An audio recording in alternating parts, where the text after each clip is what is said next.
ಎಲ್ಲರಿಗೂ ನಮಸ್ಕಾರ. ಇವತ್ತು ನಾವು ಕರ್ನಾಟಕದ ಒಂದು ಬಹಳ ಚರ್ಚೆಯಲ್ಲಿರುವ ವರದಿಯ ಬಗ್ಗೆ ಮಾತಾಡೋಣ. ಅದೇ 2015ರ ಸಾಮಾಜಿಕ ಮತ್ತು ಶೈಕ್ಷಣಿಕ ಸಮೀಕ್ಷೆ. ಇದು ಸುಮ್ನೆ ನಂಬರ್ಗಳ ಒಂದು ಲಿಸ್ಟ್ ಅಷ್ಟೇ ಅಲ್ಲ, ಇದು ನಮ್ಮ ಸಮಾಜ ಹೇಗಿದೆ ಅಂತ ತೋರಿಸೋ ಒಂದು ಕನ್ನಡಿ ಇದ್ದಾಗೆ. ಒಂದು ವಿಷಯ ಯೋಚನೆ ಮಾಡಿ ನೋಡಿ. ಸುಮಾರು 10 ವರ್ಷದ ಹಿಂದೆ ಒಂದು ದೊಡ್ಡ ಸಮೀಕ್ಷೆ ನಡೆಯುತ್ತೆ. ಅದರ ರಿಸಲ್ಟ್ಸ್, ಅದರ ವರದಿ ಈಗ ಅಂದ್ರೆ 2024ರಲ್ಲಿ ಸರ್ಕಾರದ ಕೈಗೆ ಸಿಕ್ಕಿದೆ. ಅಬ್ಬಾ, ಇಷ್ಟು ದೊಡ್ಡ ಗ್ಯಾಪ್! ಇದೇ ಕಾರಣಕ್ಕೆ ಈ ರಿಪೋರ್ಟ್ ಬಗ್ಗೆ ಇಷ್ಟೊಂದು ಕುತೂಹಲ, ಇಷ್ಟೊಂದು ಚರ್ಚೆಗಳು ನಡೀತಾ ಇರೋದು. ಹಾಗಿದ್ರೆ ನಿಜಕ್ಕೂ ಈ ವರದಿಯಲ್ಲಿ ಏನಿದೆ? ನಮ್ಮ ರಾಜ್ಯದ ಸಮಾಜದ ಬಗ್ಗೆ ಇದು ಏನ್ ಹೇಳುತ್ತೆ? ಬನ್ನಿ ಒಟ್ಟಿಗೆ ಸೇರಿ ಇದರ ಆಳಕ್ಕೆ ಇಳಿದು ನೋಡೋಣ. ನಾವು ಈ ಚರ್ಚೆಯನ್ನ ಹೇಗೆ ಮುಂದೆ ತಗೊಂಡೋಗ್ತೀವಿ ಅಂದ್ರೆ, ಮೊದಲು ಈ ಥರದ ಡೇಟಾ ಯಾಕೆ ಇಂಪಾರ್ಟೆಂಟ್ ಅಂತ ನೋಡೋಣ. ಆಮೇಲೆ 2015ರ ಸಮೀಕ್ಷೆಯ ಹಿನ್ನೆಲೆ ಏನು, ಅದರಲ್ಲಿರೋ ಮುಖ್ಯ ನಂಬರ್ಗಳು ಯಾವುವು ಅಂತ ತಿಳ್ಕೊಳ್ಳೋಣ. ಆಮೇಲೆ ಸೋಷಿಯಲ್ ಪ್ರೋಗ್ರೆಸ್ ಅಂದ್ರೆ ಸಾಮಾಜಿಕ ಪ್ರಗತಿಯನ್ನ ಹೇಗೆ ಅಳೆದಿದ್ದಾರೆ ಅಂತ ನೋಡಿ, ಕೊನೆಗೆ ಈ ಡೇಟಾದಿಂದ ಮುಂದೆ ಏನಾಗ್ಬೋದು ಅಂತ ಚರ್ಚಿಸೋಣ. ಸರಿ, ಹಾಗಿದ್ರೆ ಮೊದಲನೇ ಭಾಗಕ್ಕೆ ಹೋಗೋಣ. ನೋಡಿ, ಕರ್ನಾಟಕ ಅಂದ್ರೆ ನಮ್ಮ ದೇಶದ ಒಂದು ಪ್ರಮುಖ ಆರ್ಥಿಕ ಶಕ್ತಿಯಲ್ವಾ? ಹಾಗಾಗಿ ಇಲ್ಲಿನ ಜನರ ಬಗ್ಗೆ ಒಂದು ಕ್ಲಿಯರ್ ಆದ ಆಳವಾದ ತಿಳುವಳಿಕೆ ಇರೋದು ತುಂಬಾನೇ ಮುಖ್ಯ. ಇಲ್ಲಿ ಒಂದು ಮುಖ್ಯವಾದ ಪಾಯಿಂಟ್ ಇದೆ. ಈ ಜನಸಂಖ್ಯೆ ಡೇಟಾ ಅನ್ನೋದು ಬರೀ ಪುಸ್ತಕದಲ್ಲಿ ಓದೋಕೆ ಅಥವಾ ಚರ್ಚೆ ಮಾಡೋಕಿರೋದಲ್ಲ. ಇದು ಗವರ್ನ್ಮೆಂಟ್ಗೆ, ಬಿಸ್ನೆಸ್ಗಳಿಗೆ ಬೇಕಾದ ಒಂದು ಸ್ಟ್ರಾಟಜಿಕ್ ಇನ್ಫಾರ್ಮೇಷನ್. ಅಂದ್ರೆ ಸಂಪನ್ಮೂಲಗಳನ್ನ ಎಲ್ಲಿ ಹಾಕಬೇಕು, ಯಾವ ಪಾಲಿಸಿಗಳು ಚೆನ್ನಾಗಿ ಕೆಲಸ ಮಾಡ್ತವೆ, ಹೊಸ ಮಾರ್ಕೆಟ್ ಅವಕಾಶಗಳು ಎಲ್ಲೆಲ್ಲಿವೆ, ಈ ಎಲ್ಲ ಪ್ರಶ್ನೆಗಳಿಗೆ ಇದೇ ಡೇಟಾಬೇಸ್. ಸರಿ, ಈಗ ನಾವು ನೇರವಾಗಿ 2015ರ ಸಮೀಕ್ಷೆಯ ಕಡೆಗೆ ಗಮನ ಹರಿಸೋಣ. ದಶಕಗಳ ನಂತರ ರಾಜ್ಯದಲ್ಲಿ ನಡೆದಂತಹ ಒಂದು ಕಂಪ್ಲೀಟ್ ಸೋಷಿಯೋ ಎಕನಾಮಿಕ್ ಸರ್ವೆ ಇದು.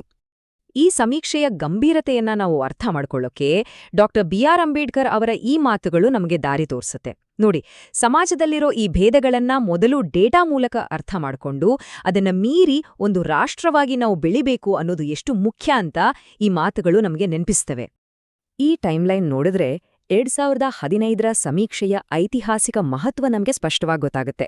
1931ರ ನಂತರ ದೇಶದಲ್ಲಿ ಸರಿಯಾಗಿ ಜಾತಿಯಾಧಾರಿತ ಗಣತಿನೇ ನಡೆದಿಲ್ಲ. ಹಾಗಾಗಿ ಕರ್ನಾಟಕ ಮಾಡಿರುವ ಈ ಪ್ರಯತ್ನ ಒಂದು ದೊಡ್ಡ ಮೈಲಿಗಲ್ಲು ಅಂತಾನೆ ಹೇಳ್ಬೋದು.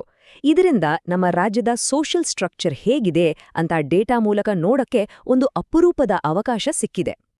ಬನ್ನಿ ಈಗ ನೇರವಾಗಿ ನಂಬರ್ಗಳ ಕಡೆ ಹೋಗೋಣ. ಈ ವರದಿಯಲ್ಲಿರೋ ಮುಖ್ಯ ಅಂಕಿಅಂಶಗಳು ಏನ್ ಹೇಳ್ತವೆ? ಮೊದಲು ಈ ಸಮೀಕ್ಷೆ ಎಷ್ಟು ದೊಡ್ಡದಿತ್ತು ಅನ್ನೋದನ್ನ ನೋಡೋಣ. ಮೊದಲನೇದಾಗಿ ಈ ಸಮೀಕ್ಷೆಯ ಸೈಜ್ ನೋಡಿ. ಬರೋಬ್ಬರಿ 1.35 ಕೋಟಿ ಕುಟುಂಬಗಳನ್ನ ಸರ್ವೆ ಮಾಡಲಾಗಿದೆ. ಅಂದ್ರೆ ರಾಜ್ಯದ ಆಲ್ಮೋಸ್ಟ್ ಎಲ್ಲ ಮನೆಗಳನ್ನ ತಲುಪಿದ್ದಾರೆ. ಇದೊಂದು ಸಣ್ಣ ಕೆಲಸ ಅಲ್ಲ, ಇದು ಬಹಳ ದೊಡ್ಡ ಪ್ರಯತ್ನ.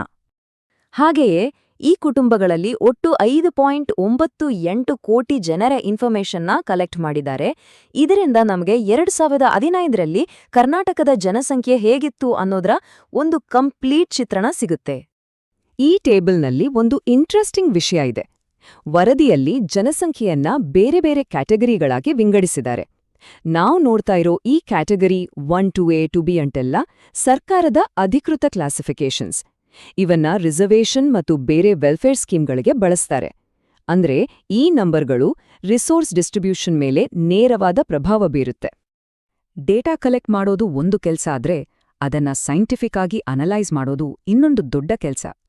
ಹಾಗಿದ್ರೆ ಈ ವರದಿಯಲ್ಲಿ ಸೋಷಿಯಲ್ ಪ್ರೋಗ್ರೆಸ್ ಅಂದ್ರೆ ಸಾಮಾಜಿಕ ಪ್ರಗತಿಯನ್ನ ಹೇಗೆ ಮೆಷರ್ ಮಾಡಿದ್ದಾರೆ, ಆ ಮೆಥಡಾಲಜಿ ಏನು ಅಂತ ನೋಡೋಣ ಬನ್ನಿ.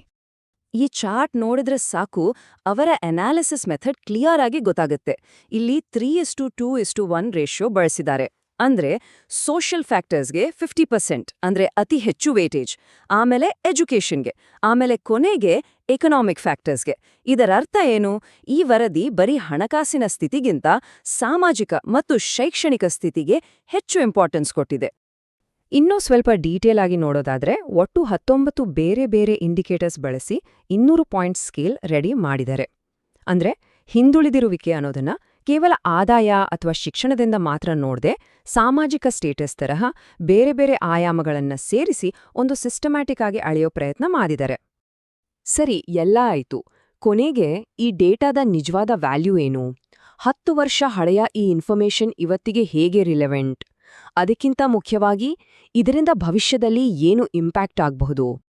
ವರದಿಯ ಅಫಿಷಿಯಲ್ ಉದ್ದೇಶ ತುಂಬಾ ಕ್ಲಿಯರ್ ಆಗಿದೆ. ಸರ್ಕಾರದ ವೆಲ್ಫೇರ್ ಪ್ರೋಗ್ರಾಂಗಳನ್ನ, ಪಾಲಿಸಿಗಳನ್ನ ರೂಪಿಸೋಕೆ ಒಂದು ಡೇಟಾ ಬೇಸ್ಡ್ ಫೌಂಡೇಶನ್ ಕೊಡೋದು. ಸಿಂಪಲ್ ಆಗಿ ಹೇಳೋದಾದ್ರೆ, ಯಾರಿಗೆ ಎಲ್ಲಿ ಸಹಾಯದ ಅವಶ್ಯಕತೆ ಇದೆ ಅಂತ ಸೈಂಟಿಫಿಕ್ ಆಗಿ ಕಂಡಿಡಿಯೋದು. ಅದೇ ಇದ್ರ ಉಪಯೋಗ ಸರ್ಕಾರಕ್ಕೆ ಮಾತ್ರ ಸೀಮಿತ ಅಲ್ಲ. ಬಿಸ್ನೆಸ್ ಎಕ್ಸಿಕ್ಯೂಟಿವ್ಸ್ ಮತ್ತು ಸ್ಟ್ರಾಟಜಿಸ್ಟ್ಗಳಿಗೆ ಇದು ಒಂದು ಚಿನ್ನದ ಗಣಿ ಇದ್ದ ಹಾಗೆ. ಈ ಡೇಟಾ ಇಟ್ಕೊಂಡು ಕಸ್ಟಮರ್ಸ್ ಯಾರು ಅಂತ ಇನ್ನಷ್ಟು ಚೆನ್ನಾಗಿ ಅರ್ಥ ಮಾಡ್ಕೋಬೋದು, ಟ್ಯಾಲೆಂಟ್ ಎಲ್ಲಿದೆ ಅಂತ ಹುಡುಕ್ಬೋದು, ಯಾವ ಏರಿಯಾದಲ್ಲಿ ಇನ್ವೆಸ್ಟ್ ಮಾಡಿದ್ರೆ ಒಳ್ಳೆ ರಿಟರ್ನ್ ಸಿಗುತ್ತೆ ಅಂತನೂ ಡಿಸೈಡ್ ಮಾಡ್ಬೋದು. ಇದು ಪಕ್ಕಾ ಸ್ಟ್ರಾಟಜಿಕ್ ಇನ್ಫಾರ್ಮೇಷನ್. ಹಾಗಾಗಿ ಈ ವರದಿ ಹೊರಬಂದಿರೋದು ಒಂದು ಬಹಳ ಮುಖ್ಯವಾದ ಘಟ್ಟ. ಇದು ನಮ್ಗೆ 2015ರ ಕರ್ನಾಟಕದ ಒಂದು ಕ್ಲಿಯರ್ ಸ್ನ್ಯಾಪ್ಶಾಟ್ ಕೊಟ್ಟಿದೆ. ಆದ್ರೆ ಈಗ ನಮ್ಮುಂದೆ ಇರೋ ದೊಡ್ಡ ಪ್ರಶ್ನೆ ಅಂದ್ರೆ, ಈ ಐತಿಹಾಸಿಕ ಡೇಟಾವನ್ನ ಇಟ್ಕೊಂಡು ನಾವು ಮುಂದಿನ ದಶಕದ ಕರ್ನಾಟಕವನ್ನ ಹೇಗೆ ಕಟ್ತೇವೆ? ಈ ಪ್ರಶ್ನೆಯೊಂದಿಗೆ ಇವತ್ತಿನ ಈ ವಿಶ್ಲೇಷಣೆಯನ್ನ ಮುಗಿಸೋಣ.